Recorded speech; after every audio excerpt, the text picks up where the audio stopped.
นี้เหลือกะห้อยเก่าเหลือกะความหลัง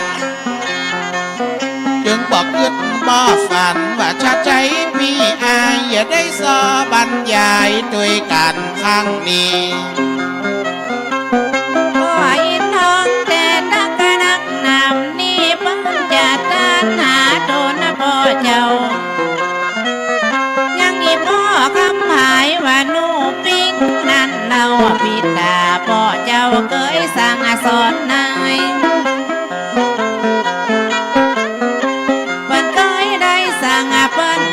ได้สอนว่าใจเจ้ามอนไว้อินทองบอกข้าเจ้าดีตันห่างในวันนี้แล้วไอ้ป้อมาสองป้อดวงจำปามันยังบ้านอุ้ยสีมาอินทองป้อเจ้าสมัยแม่อุ้ยสีมายังคนแก่เล่าปลาลูกปลาเต้าดองเต้าเดินยันปลาเดี๋ยวนี้พอไหนก็บานมันกลายเป็นความหลังเหี่ยแล้วว่าอันปวดท้องพยาตานด้วยกันข้างนี้ยิ้มทองไล่ป้ออะไรใจหาพ่อภายบ้านหัวหน้าไต่ลาลูกเต่าพ่อย่าไปบอก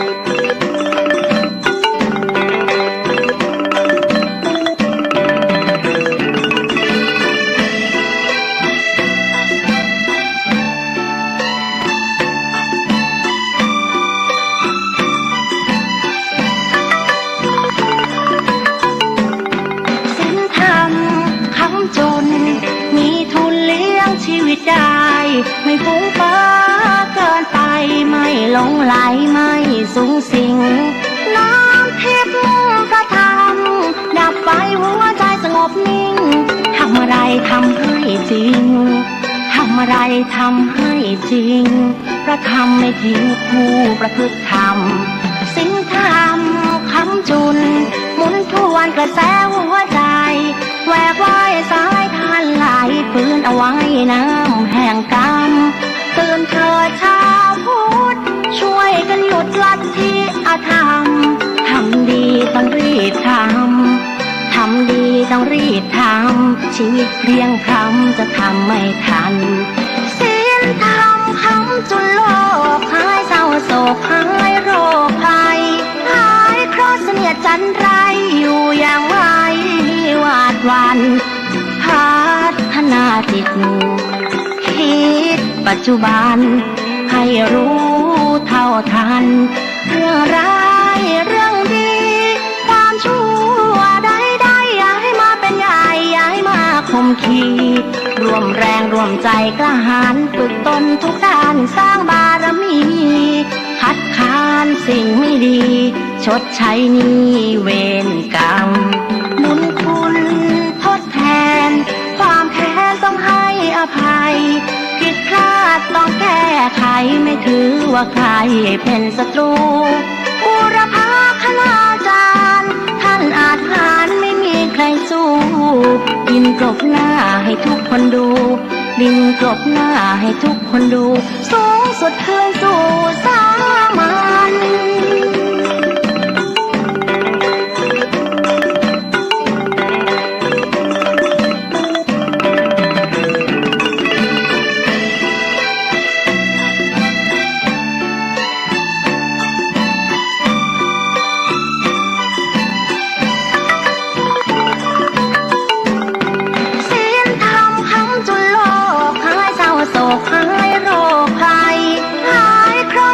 จันไรอยู่อย่างไรวาดวันพัฒนาจิตคิดปัจจุบันให้รู้เท่าทันเรื่องร้ายเรื่องดีความชั่วใดๆอย่าให้มาเป็นใหญ่อย่าให้มาคมขีรวมแรงรวมใจกล้าหาญฝึกตนทุกด้านสร้างบารมีคัดค้านสิ่งไม่ดีชดใช้หนี้เวรกรรม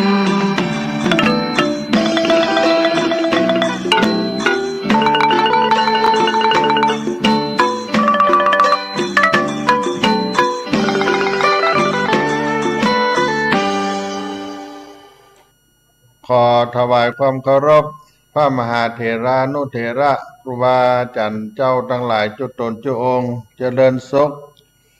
เจริญธรรมจงได้บังเกิดมีแก่ท่านสาธุชนผู้ฟังธรรมะทางสถานีวิทยุวัดฝ่ายหินมหาวิทยาลัยเชียงใหม่ในระบบคลื่น FM 104.50 เมกะเฮิรตซ์วันนี้วันที่28มิถุนายนพุทธศักราช2566ก็ได้มาปะพบกับท่านทั้งหลายอาตมาภาพ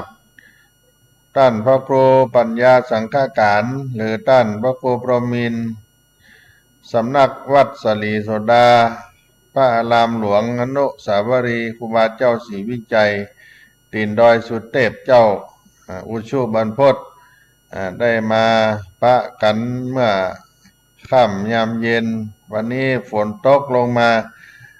ประมาณชั่วโมงป่ายที่ขวางแก้วอารามวัดสลีโสดาก็จุ่มเย็นไปด้วยน้ำฟ้าสายฝนที่อื่นที่ไกลก็คงจะมีน้ำฟ้าน้ำฝนเช่นเดียวกันเนาะสตาท่านคนฟังทั้งหลายฝนตกมาก็เย็นจุ่มเย็นต้นไม้ใบไม้ก็เขียวป่งใบไข่ยอดขึ้นมาเย็นอกเย็นใจก็เป็นบรรยากาศที่ร่มรื่นขึ้นมาจากที่เฮาฮ้อนกันมาช่วงระยะหนึ่งฮ้อนใหญ่ฮ้อนหลวงบางครั้งก็ถึงกับล้มป่วยกันล้มเสียหายตายเสียจากไปก็มีตะกี้ได้รับข่าวจากแม่เอื้องไพรตลาดต้นพยอมว่าป้าลันจวนที่เคยไปกินไปตามด้วยกันที่บ้านกลางอำเภอหางดงไปทางบ้านถวายบ้านกลางเปิ้นได้เสียชีวิตไปก็แสดงความเสียใจกับป้าจวนที่อยู่บ้านกลางได้ไปกินไปทานกันหลายที่หลายแห่งอายุก็70ปลายได้เสียชีวิตไปเป็นญาติของแม่เอื้องไพรตลาดต้นพยอมร้านอาหารพื้นเมืองแคบหมูอาหารที่ตลาดต้นพยอมก็ไว้อะไรป้าจวนที่ได้ร่วมกินร่วมทานเคยมากินมาทานที่วัดสลีโสดาพระอารามหลวงนี่หลายครั้งหลายคราแล้วก็ที่อื่นๆเปิ้นก็ได้จากลูกหลานไปโดยเฉพาะครอบครัวแม่เอื้องไพรเป็นลูกเป็นหลานของเปิ้นที่บ้านจอมตองหางดงเปิ้นอยู่บ้านกลางอยู่คนหลายโต่งหลายตังวันนี้เปิ้นได้แจ้งข่าวมาแล้วก็จะได้ส่งสักการชาปนกิจในวันเสาร์ก็คงจะเป็นวันที่1 กรกฎาคม 2566ก็จะถามรายละเอียดแถมกรรมหนึ่งว่าเปิ้นตั้งศพไว้ที่ไหนเปิ้นได้เอิ้นมาทางเฟซบุ๊กของท่านพระครูปัญญาสังฆการศรัทธาญาติโยมเรื่องความตายนี่ก็ถือว่าเป็นสิ่งที่เศร้าโศกเสียใจครับครอบครัวลูกหลานได้อยู่ได้กินด้วยกันมาก็มีการพลาดพลาดจากกันไปอันนี้เป็นวัฏจักรของชีวิตว่าคนเฮาจะมีวันพรุ่งนี้ได้แถมกี่วันเฮาจะมีวันพรุ่งนี้ได้อีกกี่วันหากว่าชีวิตเป็นสิ่งชั่วคราวบ่ได้ยืนยาวเหมือนอย่างอื่นๆชีวิตนั้นได้เป็นสิ่งชั่วคราวที่เกิดขึ้นดับไปเกิดขึ้นตั้งขึ้นดับไปแล้วก็ความตายปลายทางชีวิตสุดท้ายของชีวิตเมื่อนึกถึงเมื่อใดก็ใจหายเหมือนความฝันที่เคยวาดไว้ พังทลายลงก็เป็นสัจธรรมของชีวิตที่บางคนรู้สึกว่ายากเกินจะทำใจยอมรับแต่ในทางกลับกันความตายก็เป็นสิ่งที่ทำให้เราได้มองย้อนกลับไปในอดีตที่ผ่านมากับคนที่เราฮักเราแปลงกับความฝันเรื่องราวต่างๆที่เคยเดินทางผ่านเข้ามาในทุกห่วงเวลาของชีวิตที่กำลังจะแปรเปลี่ยนสภาพเป็นความทรงจำซึ่งจะถูกถ่ายทอดผ่านบทสนทนาและกลายเป็นเรื่องเล่าแก่คนอื่นๆต่อไปการเตรียมรับมือเรื่องของความตายก็คงเป็นสิ่งที่เราท่านทั้งหลายก็ต้องพร้อมกันพร้อมทุกท่านทุกคนต้องวางจิตวางใจนี่ก็เป็นสิ่งที่เราท่านทั้งหลายจะต้องได้ประสบเหมือนกันทุกท่านทุกคนเพราะฉะนั้นก็คงจะได้เป็นมรณานุสติถึงเรื่องความตายที่ต้องมาถึงเราท่านทั้งหลายก็ไว้อาลัยป้าจวนที่ได้เสียชีวิตไปได้กินได้ทานกันมาหลายที่หลายแห่งท่านก็ได้หมดในการใช้ชีวิตการเป็นคนห่มกินห่มทานได้อยู่กับลูกกับหลานมาในวัย70 กว่าที่ได้อยู่กันกินกันทานได้ไปก็จะได้ไปร่วมกินร่วมทานส่งสการเพื่อนอยู่วันนี้อาตมาภาพก็ได้เข้ามาในสำนักงานก็ได้เตรียมงานที่จะได้มีการบวชเกิดขึ้นในโครงการพระธรรมจาริกที่วัดสลีโสดาพระอารามหลวงในพิธีบรรพชาอุปสมบทประจำปีพุทธศักราช 2566 เพื่อถวายเป็นพระราชกุศลเนื่องในโอกาสวันเฉลิมพระชนพรรษาถวายพระราชกุศลสมเด็จพระเจ้าลูกเธอเจ้าฟ้ากาลยาเจ้าฟ้าพัชรกิติยาภาหรือว่าองค์พาปีนี้ก็มีการได้ตั้งจำนวนผู้บวช171 คนณพระอุโบสถวัดเบญจมาบพิตรดุสิตวนารามกรุงเทพมหานครและก็วัดศรีโสดาพระอารามหลวงจังหวัดเชียงใหม่ในวันที่23-24 กรกฎาคมพุทธศักราช 2566 ดังนั้นทุกท่านที่ได้มาร่วมเป็นเจ้าภาพที่วัดสลีโสดาพระอารามหลวงก็อนุโมทนาด้วยกันในกำหนดการนั้นในพิธีบวชก็จะไปบวชที่วัดเบญจมาบพิตรในวันที่23 กรกฎาคม 2566 และก็จะกลับมาที่วัดสลีโสดาพระอารามหลวงเชียงใหม่มาบวชเป็นพระเพราะว่าเป็นสามเณรที่วัดเบญจมาบพิตรมีเวลาได้อุปสมบทให้ครบเสียงได้อุปสมบทเป็นจำนวนหนึ่งแล้วก็จะกลับมาบวชพระที่วัดสลีโสดานี้ในวันที่24เพราะฉะนั้นการเดินทางในการไปบวชก็จะเริ่มในวันที่19 กรกฎาคมผู้ที่บวชทุกคนและก็พ่อแม่หรือว่าผู้ปกครองก็จะมาพร้อมกันที่วัดสลีโสดาในวันที่19 กรกฎาคมวันที่20 กรกฎาคมก็จะเป็นพิธีกราบขอขมาเจ้าคณะจังหวัดเชียงใหม่และกราบขอขมาผู้อำนวยการสำนักงานพระธรรมจารีส่วนภูมิภาคและขอขมา ผู้ว่าราชการจังหวัดเชียงใหม่ในภาคเจ้าตั้งแต่9 นาฬิกาเป็นต้นไปจนถึงถวายพระทหารเพลเวลา 11 นาฬิกาแล้วก็จะมีการประชุมคณะกรรมการก่อนเดินทางไปกรุงเทพไปวัดเบญจมาบพิตรจากนั้นเวลา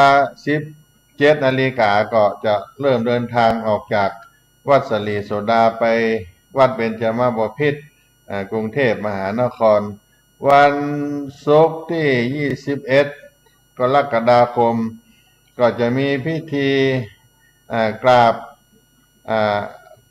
ลาท่านรัฐมนตรีว่าการกระทรวงพัฒนาสังคมและความมั่นคงของมนุษย์โดยคณะนาคทั้งหมดจะได้เข้ากราบลาเพื่อขออโหสิกรรมก่อนบวชโดยมีท่านปลัดกระทรวงการพัฒนาสังคมความมั่นคงของมนุษย์มาร่วมเป็นผู้กล่าวรายงานตัว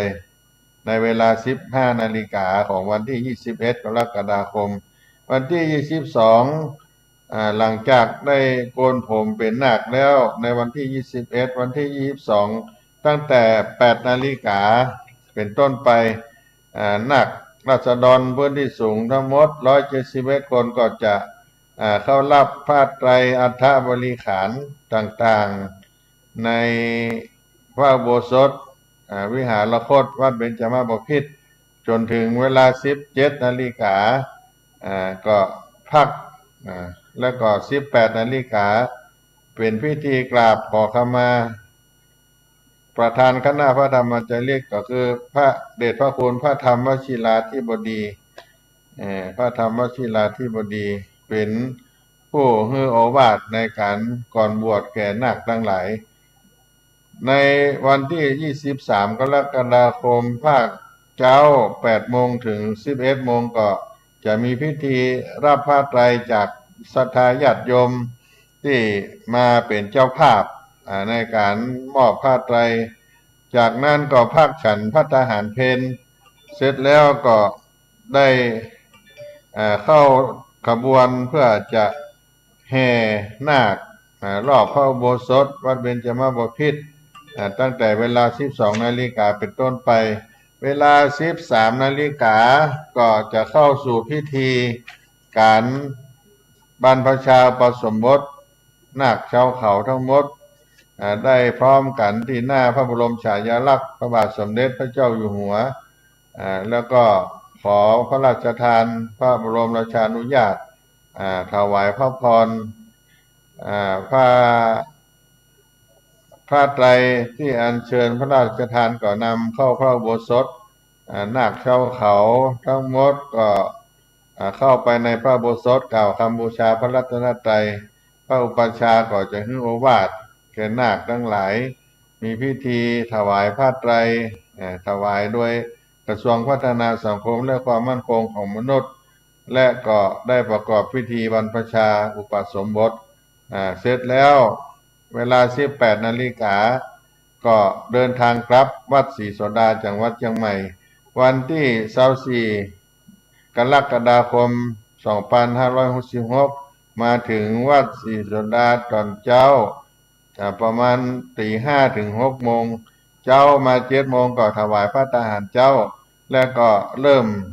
เข้าสู่พิธีอุปสมบทต่อเนื่องณพระอุโบสถวัดศรีโสดาเวลาภาคบ่ายก็จะมีภาคกลางวัน 11 นาฬิกาก็จะถวายพระทหารพระภิกษุสามเณรใหม่ทั้งหมดที่ได้ไปบวชมาแล้วก็ที่วัดศรีโสดาด้วยทั้งหมดวัด13 นาฬิกาก็จะมีพิธีถวายอัฐบริขารพระเดชพระคุณหลวงพ่อพระเทพโกศลผู้อำนวยการสำนักงานพระธรรมจารีกส่วนภูมิภาคก็จะได้กล่าวสัมโมทนียกถาและพระภิกษุใหม่และสามเณรใหม่ก็จะฮื้อปอนในการบวชก็จะจบลงในวันที่ 24 กรกฎาคมในวันจันทร์ที่ 24 กรกฎาคมเพราะฉะนั้นญาติโยมมีโอกาสได้ร่วมเป็นเจ้าภาพถวายเป็น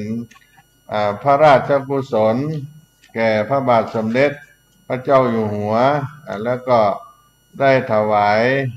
เป็นพระราชกุศลในโอกาสวันเฉลิมพระชนมพรรษาพระบาทสมเด็จพระเจ้าอยู่หัวแล้วก็ถวายเป็นพระราชกุศลองค์พาในการบวชในปีนี้ก็จะเริ่มเข้ามาสู่วัดสลีโสดาวันที่19ก็จะมีเจ้าภาพโรงทานอาหารต่างๆเพื่อนก็จะมากันร่วมตั้งโรงทานแก่พี่น้องเจ้าเขาถวายพระตาหารเจ้าพระตาหารเพลแก่พระสงฆ์สามเณรที่วัดศรีโสดาแล้วก็คนที่จะบวชด้วยก็มีโรงทานอาหารเพราะฉะนั้นท่านทั้งหลายท่านใดสนใจจะร่วมเป็นเจ้าภาพในการบวชการทำบุญก็มาติดต่อที่วัดสลีโสดาพระอารามหลวงหรือจะโทรสอบถามอาตมาภาพท่านพระครูปัญญาสังฆการก็ได้0611785839โทรติดต่อสอบถามได้0611785839ท่านพระครูปัญญาสังฆการถ้าอยากจะร่วมกินร่วมทานทำบุญก็ติดต่ออาตมาภาพมาได้เนอะวันนี้ก็พักกันสักกรรมท่านทายาทโยมได้ฟังกีตาธรรมจากรายการเสียงธรรมวัดสลีโสดาพระอารามหลวงก่อนน้อ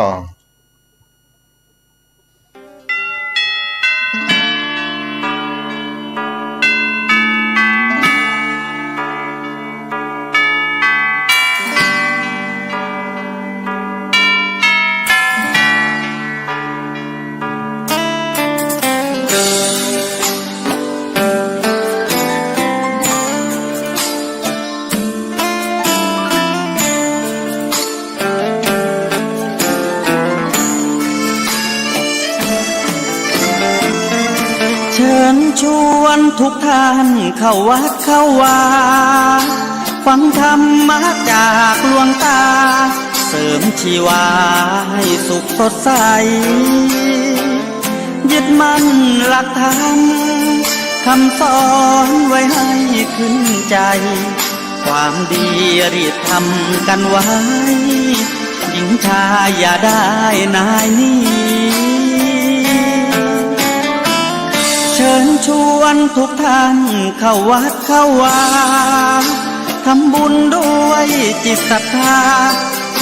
บุญพาให้เราสุขีจะทำการใดนำใช้ในสิ่งดีดีทำบุญให้ทานวันนี้ไม่มีใครว่าใครชังสมัยก่อนประทับใจปู่ย่า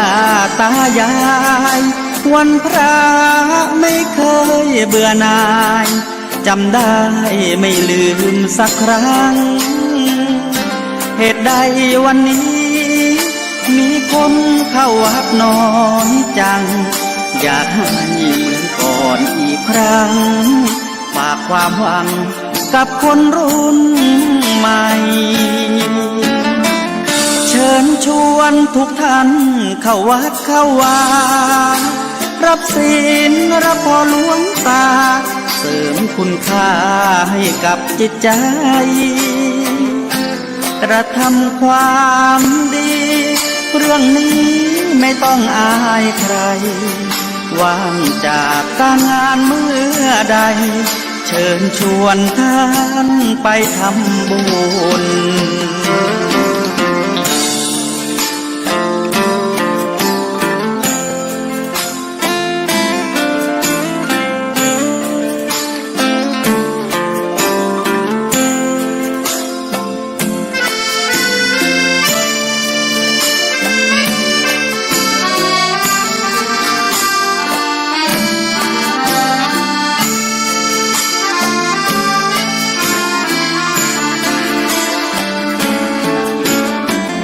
เชิญชวนทุกท่านเข้าวัดเข้าวารับศีลรับพรหลวงตาเสริมคุณค่าให้กับจิตใจกระทำความดีเรื่องนี้ไม่ต้องอายใคร ว่างจากการงานเมื่อใด เชิญชวนท่านไปทำบุญกระทำความดี เรื่องนี้ไม่ต้องอายใครฝากเพลงเชิญชวนหญิงชายอย่าอายเรื่องการทำบุญ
ท่านสาธุชนทั้งหลายก็พักในครึ่งรายการตะกี้ไปก็อู้จากันถึงเรื่องการบวชได้ร่วมเป็นเจ้าภาพกันก็เป็นพระนาบุญกับทุกท่านทุกคนในเรื่องของการบวชธรรมะที่ได้รับจากการบวชและก็อานิสงส์ถ้าเขาเกิดเป็นลูกพระใจได้บวชเป็นพุทธบุตรก็คือเป็นลูกของพระพุทธเจ้าเรียกว่าเอหิภิกขุวากาตวากาขาโตธัมโมจะระพัมมจริยะมะมาทุกขะอันตากิริยายะเธอจงเป็นภิกษุมาเถิดธรรมมันเรากล่าวดีแล้วเธอจงประพฤติพรหมจรรย์เพื่อทำที่สุดแห่งกองทุกข์โดยชอบเถิดคำว่าภิกษุก็คือผู้ที่หันภัยในวัฏสงสารเป็นผู้มีปกติอย่างอริยะเรียกว่าปิณฑบาตเพื่อโปรดทรัพย์ต้านไปในสถานะของผู้ให้บุญไปให้ความเป็นสิริมงคลแก่ญาติโยมให้มีโอกาสทำทานได้สละความตนีออกจากใจเพราะว่าพระท่านนั้นมีความดีความบริสุทธิ์ก็จึงเป็นเนื้อนาบุญให้กับโยมเวลาออกบิณฑบาตก็เดินทอดสายตาลงต่ำมีกิริยาอาการที่สงบสำรวมหน้าเลื่อมใสคนที่ทำทานกับพระภิกษุเพราะรู้คุณค่าของบุญและมีความเลื่อมใสหันกิริยาอาการก็สงบสำรวมก็จึงบังเกิดศรัทธาอยากทำบุญก็ต่างจากการให้กับคนขอทานที่เที่ยวขอเจ้าบ้านเนื่องจากผู้พลภาพลำบากยากจนบางคนก็เป็นคนพิการอย่างนี้การให้ทานอย่างนี้เพราะว่าได้สงสารแต่ถ้าให้ทานกับพระเพราะด้วยศรัทธาความเลื่อมใสให้ทานกับคนยากไร้เพราะความเมตตาให้ทานกับพระสงฆ์เพราะความศรัทธาฉะนั้นผลบุญที่เกิดจากการสงเคราะห์คนขอทานก็จึงแตกต่างจากการถวายทานกับภิกษุเหมือนแสงหิ่งห้อยบ่อาจเทียบได้กับแสงตะวันเพราะดวงบุญและคุณธรรมภายในของผู้รับทานแตกต่างกันอย่างสิ้นเชิงแม้ว่าบวชช่วงสั้นแต่บุญตามทรงผลยาวนานผลบุญจากการบวชพระแม้จะบวชมาเมินขอเพียงตั้งใจประพฤติพรหมจรรย์ให้บริสุทธิ์บุญนั้นก็สามารถย่อยกผู้บวชให้บังเกิดในสุคติภูมิตลอดไปหากไปเกิดในสวรรค์ก็จะ เป็นเทวะเป็นเทพผู้มีอานุภาพมากจนท้าวสักกะต้องเสด็จไปชื่นชมบารมีกันเลยทีเดียวเรื่องราวนับในอดีตถอยหลังไป30,000 กับในยุคของพระสุเมธาพุทธเจ้ามีชายหนุ่มคนหนึ่งเป็นคนมีศรัทธาในพระพุทธศาสนาหันพ่อแม่เป็นต้นแบบที่ดีในการทำบุญใส่บาตรในการใส่บาตรพระเป็นประจำตั้งแต่เด็กเขาก็ตื่นขึ้นมาใส่บาตรพระด้วยวันพระก็ไปฟังธรรมที่วัดเป็นประจำพอเติบใหญ่เป็นหนุ่มขึ้นมาก็ขอลาบวชจะได้บำเพ็ญสมณธรรมอย่างเต็มที่พ่อแม่ก็อนุโมทนาบุญตัวท่านได้บวชเป็นภิกษุมีศีลาจารวัดงดงามและตั้งใจบำเพ็ญในไตรสิกขาให้บริสุทธิ์บริบูรณ์ตั้งใจรักษาศีลให้บริสุทธิ์นั่งสมาธิเจริญภาวนาและก็หมั่นฟังธรรมจากพระพุทธเจ้าแต่ขั้นบวชได้เพียง7 พรรษาเนื่องจากเป็นลูกพ่อชายคนเดียวท่านก็จำต้องลาสิกขาเพื่อไปดูแลพ่อแม่ผู้ชราภาพทั้งสองเมื่อลาสิกขาแล้วท่านก็บ่ได้ประมาทในชีวิตเหมือนชาวโลกทั่วไปยังมีความอาลัยในผ้ากาสาวพัสผ้าไตรจีวรผ้าเหลืองอลามยังพอมีสมณสัญญาติดมาพ้องจึงสมาทานรักษาศีล5เป็นปกติและก็รักษาอุโบสถศีลในวันพระโดยท่านได้ทำหน้าที่เป็นลูกกตัญญูปรนนิบัติดูแลพ่อแม่ผู้แก่เฒ่าผู้เป็นบุตรพระอรหันต์ในบ้านได้อย่างสมบูรณ์พอว่างเว้นจากการงานทางโลกก็หาโอกาสกลับไปที่วัดเดิมคอยอุปถากดูแลพระสงฆ์ปัดกวาดดูแลสถานวัดวาอารามที่พระธาตุเจดีย์วิหารอุโบสถต่างๆนี้ด้วยจิตที่เลื่อมใสบุญพิเศษอีกอย่างหนึ่งที่ท่านได้ทำตลอดชีวิตก็คือได้จวนสาธุชนหันมาบูชาพระพุทธเจ้าจักจวนท่านทั้งหลายพระพุทธเจ้าเป็นผู้มีพระคุณอันยิ่งใหญ่และก็ได้เชิญผู้มีบุญมาบูชาพระบรมสารีริกธาตุของพระพุทธเจ้าถ้าหากว่าละจากโลกนี้แล้วก็จะได้ไปสวรรค์ท่านก็เชิญชวนทำอยู่อย่างนั้นเป็นนิจเป็นอาจินอยู่ตลอดชีวิตผลบุญนั้นยิ่งใหญ่ที่แม้แต่ตัวเองก็คาดบ่ถึงทำเมื่อต้านละโลกไปได้ละโลกไปแล้วก็ได้ไปเสวยสุขเป็นทิพย์ได้เป็นเทพบุตรเทพบุตรที่มีศักดิ์ใหญ่มีอานุภาพมากนักเป็นผู้ที่เหล่าเทวดาผู้มีศักดิ์ใหญ่เป็นใหญ่ในเทพบุตรเทวดาทั้งหลายแม้กระทั่งท้าวสักกะเทวราจาก็ยังต้องมาชื่นชมบารมีต้านบันเทิงอยู่ในท่ามกลางหมู่ทวยเทพในสวรรค์ชั้นดาวดึงส์เป็นเวลายาวนานนักจนเมื่ออายุครบของชั้นดาวดึงส์ก็จุติไปอุบัติในชั้นสวรรค์สูงขึ้นไปขั้นมาในสมัยพุทธกาลย้อนกลับมาบังเกิดในสวรรค์ชั้นดาวดึงส์แถมทั้งพวกเทวดาทวยเทพทั้งหลายต่างเรียกเทพบุตรนี้ว่าอเนกวันนะเทพบุตรหมายถึงเทพบุตรผู้มีกายเปล่งปลั่งสว่างไสวเวลาจะท่องเที่ยวไปไหนรัศมีกายของท่านจะกลับมีจะกลบรัศมีของเทวดาองค์อื่นๆแม้กระทั่งพระอินทร์ก็ยังต้องลบเข้าไปอยู่ในเวชยานปราสาทของตัวเองจนกว่าเทพบุตรท่านนี้จะผ่านไปด้วยเกิดความละอายที่ตนเองเป็นถึงจอมเทพแต่มีรัศมีกายน้อยกว่าอเนกวันนะเทพบุตรเนี่ยก็เป็นอานิสงส์ที่ได้รับเพราะฉะนั้นการบวชพระเขาจะหันว่าเป็นบุญใหญ่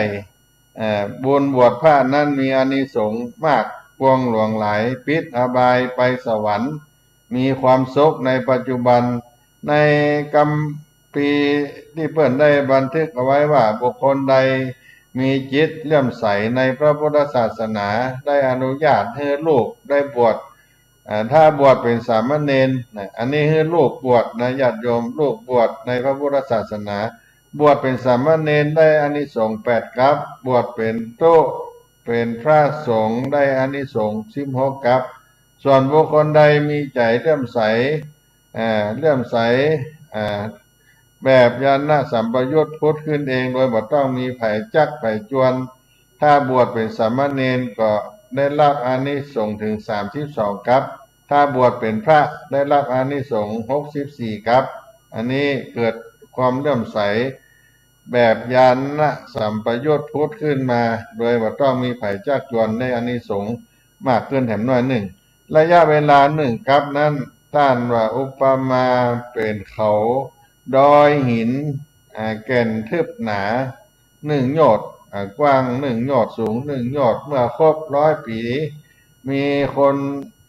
มีผู้เอาผ้าติ๊บสีขาวอ่อนมาลูบเลื่อนเขาลูบนี้1ครั้งเมื่อใดดอยลูกเนี่ยราบเรียบเพียงเสมอพื้นดินความยาวนานนับได้ว่า1กัปโอ้อันนี้ก็ถือว่ายาวนานมาก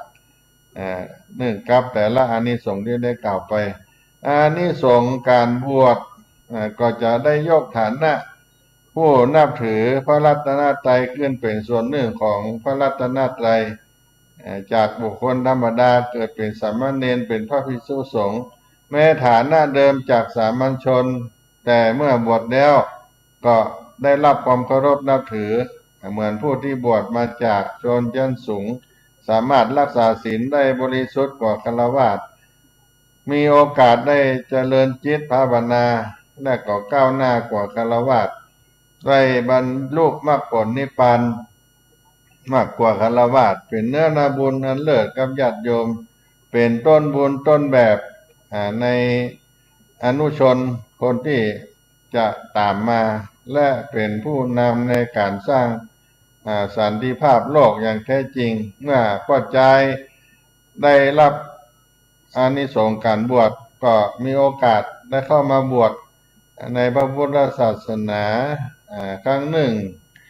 ได้ทำความดีทดแทนคุณพ่อคุณแม่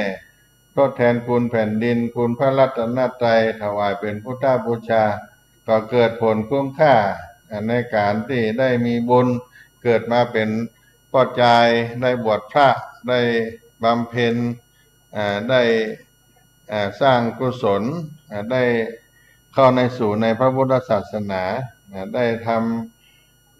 ำบุญคุณให้กับพ่อกับแม่แม้แต่ว่าบวชแล้วเราก็ได้อานิสงส์เกิดขึ้นกับตัวเราเองและก็อานิสงส์เกิดขึ้นกับพ่อแม่อานิสงส์เกิดขึ้นกับพระพุทธศาสนาอานิสงส์ที่ได้ให้กับตัวเรานั้นสำหรับผู้ที่บวชหรือว่าบวชตลอดชีวิตยังบ่มีกำหนดศึกก็ดีหรือว่าบวชตลอดไปก็หมายถึงการพ้นไปจากการเผาผลาญไฟกิเลสไฟตุกข์หรือเรียกว่านิพพานนี่เป็นที่ตั้งถ้าหากว่าได้ถึงนั้นก็ย่อมได้รองลงมาเป็นอันดับก็คือมีไฟกิเลสไฟทุกข์เผาผลาญเป็นเพียงเบาบางแล้วแต่ว่าตนจะสามารถประพฤติปฏิบัติธรรมได้อย่างไรส่วนคนที่บวชชั่วคราวเฉพาะการระยะสั้นบวชตามประเพณีย่อมได้ผลจะได้เรียนรู้ในพระพุทธศาสนาที่ตนได้นับถือได้ใกล้ชิดได้มาปฏิบัติธรรมมาลองศึกษาได้จิ้มรสชาติของความเป็นพระภิกษุสามเณรได้ปฏิบัติธรรมเท่าที่เราจะทำได้และในที่สุดได้กลับออกมาเป็นฆราวาสญาติโยมก็จะมีคุณธรรมเหมาะสมที่จะเป็นผู้นำในครอบครัวในสังคมต่อไปและอานิสงส์กับผู้อื่นได้แก่พ่อแม่เป็นต้นย่อมได้ตอบแทนบุญคุณท่านพ่อแม่เป็นเป็นประธานที่ทำให้เราเกิดมาเป็นผู้ให้กำเนิดเราและได้หันโลกได้ลืมตาดูโลก เขาก็เป็นหนี้บุญคุณท่านได้บวชให้ท่านได้บวชให้แล้วเขาก็ได้แสดงของความกตัญญูให้กับผู้มีพระคุณเพราะฉะนั้นก็เป็นหน้าที่ของคนดีที่จะต้องได้ตอบแทนบุญคุณพ่อแม่ผู้มีคุณทั้งหลายและตอบแทนบุญคุณมันมีอย่างที่จะตอบแทนได้ไปยิ่งกว่ากันทำให้ผู้มีพระคุณนั้นได้รับความดีความงามมันสูงสุดสำหรับความดีงามมันสูงสุดนั้นก็มีอย่างยิ่งกว่าไปได้พ้นไปจากความทุกข์พ้นจากการเผาผลาญของไฟกิเลสทุกข์นั่นเองเพราะฉะนั้นลูกเต้าได้บวชให้พ่อให้แม่ได้สำนึกในการที่พ่อแม่ได้มีพระคุณแม้หากจะทำการใดที่คิดว่าพ่อแม่ทั้งสองอยู่บนบ่าของลูกแล้วภูมิฟักรักษาพ่อแม่นั้นบ่ให้อนาถรล้อมใจด้วยการกินการอยู่บนบ่าก็ต้องลงสู่พื้นดินเป็นเวลาตลอดครับตลอดกันจึงนับว่าการบวชนี้เป็นโอกาสที่เราจะตอบแทนคุณพ่อแม่ได้ทั้งนี้ก็เพื่อไปเป็นพระอานิสงส์ของผู้บวชที่ได้ศึกษาเราเรียนได้ประพฤติปฏิบัติในพรหมจรรย์ได้ตั้งหน้าตั้งตาศึกษาธรรมะแล้วก็นำเอาไปสอนคนอื่นได้การบวชก็เป็นสิ่งสำคัญที่เราได้ศึกษาได้รู้ธรรมะจากพระพุทธศาสนาก็เป็นที่น่าอนุโมทนากับศรัทธาสาธุชนทั้งหลายที่ได้รับเป็นเจ้าภาพในการบวชคนที่เป็นเจ้าภาพในการบวชพระก็จะให้มีอานิสงส์ได้เกิดเป็นมนุษย์มีชาติมีตระกูลสูงส่งได้เกิดในสถานที่รุ่งเรืองด้วยศีลสมาธิปัญญาได้ย่อมเป็นผู้มีศรัทธามั่นคงเป็นสัมมาทิฏฐิบุคคลย่อมเป็นผู้ทรงจำมีปัญญาดีมีอาชีพกิจมีการมีกิจเป็นหลักฐานมั่นคงเป็นที่ฮักของคนและเทวดาทั้งหลายปลอดภัยจากศัตรูภัยพานย่อมเป็นผู้มีพละกำลังร่างกายแข็งแรงสง่างามสมส่วนมีอิสระเสรีมีอำนาจเมื่อยังหมดกิเลสเมื่อตายไปก็ย่อมไปเกิดเป็นเทวดาเป็นพรหมและก็ได้หันดวงตาหันธรรมบรรลุมรรคผลนิพพานได้ง่าย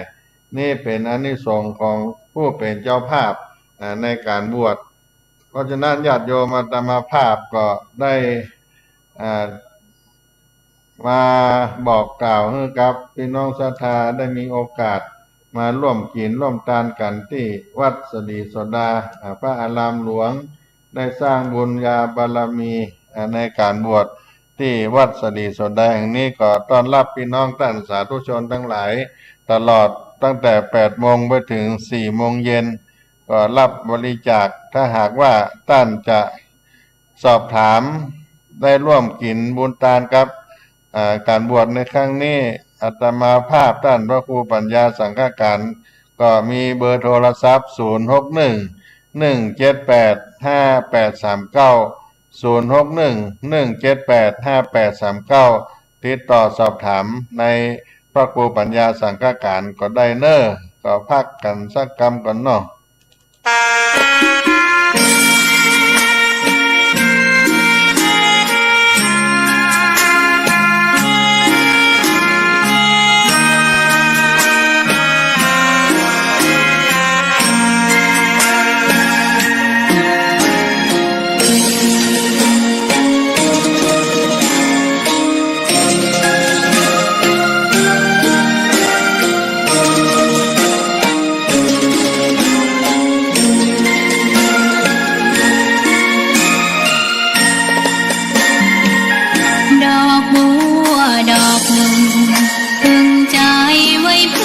บูชา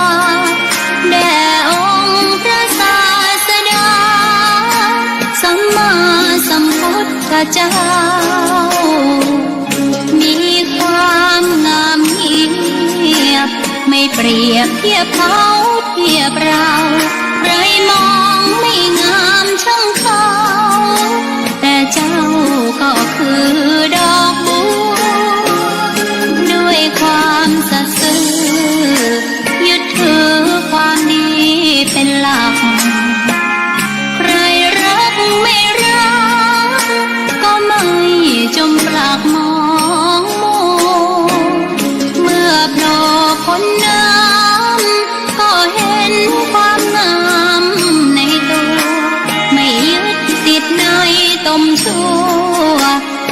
เป็นดอกบั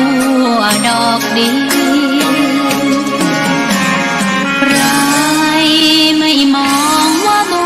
วงามเด่นแต่บัวก็เป็นดอกบัวทุกวันอย่างนี้ไม่อยากเด่นดังแต่มุ่งหวังในทางเด่นดีเกิดมาเพื่อสร้างบารมีถวายชีพนี้บูชาดอกบัวดอกน้อยเฝ้าคอยคนที่ใจบุญมาโอบเอื้อเกื้อกูลรู้ค่าของบุญเก็บบัวขึ้นมาเพื่อสร้างความดีและสร้างบารมีดังว่าใช้ดอกบัวนี้บูชาพระสัมมาสัมพุทธ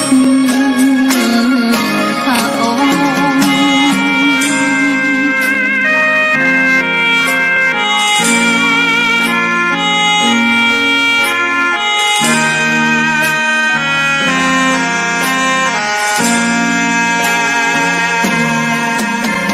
ใคร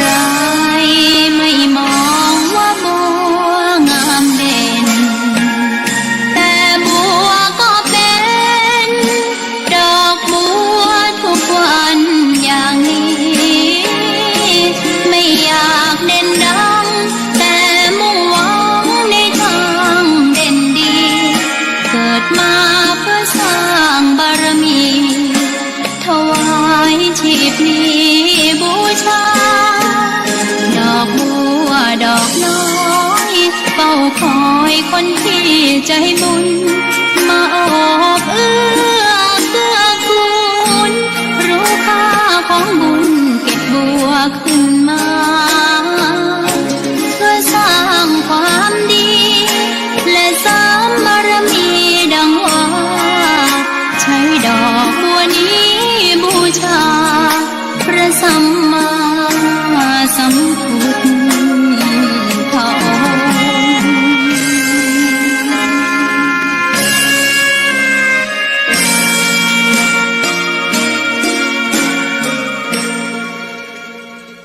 ก็มาถึงใต้รายการสารธรรมกับเสียงธรรมวัดสลีโสดาพระอารามหลวงพี่น้องท่านสาธุชนทั้งหลายได้รับบุญได้รับกุศลในการทำบุญการสั่งสมบุญก็นำสุขมาให้แก่ตัวเฮาบำเพ็ญบุญทานได้รับอานิสงส์กับตัวเฮาถ้าเฮาได้ทำบุญก็นำสุขมาให้การสั่งสมบุญก็นำสุขมาให้สั่งสมบุญนั้นเป็นเรื่องใหญ่และสำคัญเรื่องหนึ่งที่จะต้องทำกันสม่ำเสมอควบคู่ไปกับภารกิจหน้าที่การงานและการศึกษาเราเรียนเพราะบุญเป็นเครื่องหนุนทำเพื่อประสบความสำเร็จในชีวิตธุรกิจการงานและสิ่งที่พึงปรารถนาถ้ามีบุญมาหล่อเลี้ยงดวงบุญในตัวก็จะมีน้อยเวลาจะทำสิ่งใดมักจะติดขัดไม่ได้รับความสะดวกสบายและยากที่จะประสบความสำเร็จในสิ่งที่ตั้งใจไว้ก็ให้รู้ว่าขณะกำลังทำบุญในตัวของเฮามีน้อยแล้วก็ต้องรีบขวนขวายในการทำบุญให้ทานให้ยิ่งขึ้นไปให้หนักขึ้นไปบุญกุศลที่เกิดจากการให้ทานก็เป็นสิ่งที่ทำได้ง่ายที่สุดและเป็นสิ่งที่พระพุทธเจ้าพระอริยสังฆเจ้าทั้งหลายให้ความสำคัญเป็นอันดับแรกเพราะหนทางไปสู่นิพพานก็จะต้องมีตานะปาละมีเป็นเครื่องหล่อเลี้ยงเพราะจะทำให้การสั่งสมบุญด้านอื่นๆได้รับความสะดวกสบายโดยไปถ้าหากเราบ่มีโภคสมบัติมากแล้วเมื่อถึงคราวจะรักษาศีลหรือปลีกเวลามานั่งสมาธิเจริญภาวนาจะทำได้ยากลำบากทำได้ก็บ่ดีต่อใจสมปรารถนาดังนั้นคนมีปัญญาก็ต้องหมั่นให้ทานบ่อยๆ ตานเจือสมเด็จพระสัมมาสัมพุทธเจ้าประกาศยกย่องพระอัญญาโกณฑัญญะเมื่อเป็นผู้เลิศกว่าภิกษุทั้งหลายในด้านลัตตัญญูก็คือผู้รู้ราตรีนานเป็นผู้บรรลุธรรมก่อนคนอื่นในบรรดาสาวกทั้งหลายเพราะเมื่อต้านทำบุญกุศลอย่างมั่นต้านมากจะทำก่อนไผเป็นประเภทตุลิตังลีคังคือรีบทำความดีโดยบ่รอจ้าโอลังเลใจเฮือตานเพื่อขจัดความตนีออกจากใจเพราะกลัวว่าคณะที่กำลังมีศรัทธาเดี๋ยวความตนีจะเข้ามาครอบงำจิตใจก็ต้องรีบทำความฆ่าความตนีตีการนำเพื่อป้ายแปรไปบางให้งอกเงยขึ้นมาเพราะฉะนั้นญาติโยมตั้งหลายเมื่อเขาได้กินได้ทานก็ฆ่าความตนีทีเหนียวบางให้มันงอกเงยขึ้นมาเหมือนตาลยอดด้วนท่านอัญญาโกณฑัญญะทำอย่างนี้เป็นจิตจริตอัธยาศัยของท่านก็ถือว่าเป็นต้นแบบต้นบุญที่ท่านได้ทำไว้ให้กับในพระพุทธศาสนาของเราเพราะฉะนั้นญาติโยมท่านสาธุชนมีโอกาสมีเวลาได้มาร่วมบุญกินทานต่างวัดสลีโสดาพระอารามหลวงก็ขออนุโมทนาสุขโขบุญยัสสะอุจจโยการสั่งสมบุญนำสุขมาให้เพราะว่าคนเฮานั้นญาติโยมเฮาทุกคนตั้งแต่ถือกำเนิดเกิดขึ้นมาเราร้องเรียกหาสิ่งที่ต้องการจากพ่อแม่หลายสิ่งหลายอย่างเรื่องของกินของใจการเจ็บไข้ได้ป่วยปัจจัยทั้งสี่ต่อเนื่องจากวัยเยาว์มาแล้วเติบใหญ่ขึ้นมาดูแลตัวเองได้ก็ประกอบอาชีพเลี้ยงกายเลี้ยงใจด้วยน้ำพักน้ำแรงของตนแสวงหาสิ่งที่จำเป็นมาบำรุงบำเรอตนเพื่อสะดวกสุขสบายยิ่งขึ้นตามลำดับตามกระแสนิยมเป็นต้นว่าเครื่องเทคโนโลยีปัจจุบันรถยนต์เครื่องประดับอาหารการกินจะสังเกตได้ว่ามีความอยากได้ของเฮานั้นมามีที่สิ้นสุดเป็นส่วนเกินกว่าคุณค่าชีวิตหนึ่งที่จะต้องใจสอยบ่เพียงวัตถุเท่านั้นแต่การสั่งสมซึ่งโลภะโทสะโมหะเป็นชีวิตที่เต็มไปด้วยความลุงลังยิ่งสั่งสมยิ่งนักยิ่งคับแคบยิ่งทุกข์มากยิ่งห่างไกลความสุขไปการสั่งสมอีกอย่างหนึ่งที่ว่าเป็นที่นิยมในสังคมปัจจุบันแต่เป็นการสั่งสมที่พระพุทธเจ้าได้สอนไว้เป็นการสั่งสมที่เบายิ่งโปร่งโล่งบ่มีเกินบ่มีขอบเขตและขวนขวายเป็นนิจนำไปสู่ความสุขสงบเป็นอิสระในชีวิตอย่างใดหาอย่างใดมาเปรียบมาเทียมบ่ได้เท่าการสั่งสมบุญที่เราได้ทำการสั่งสมเป็นการสั่งสมบุญประพฤติปฏิบัติตนให้ดีงาม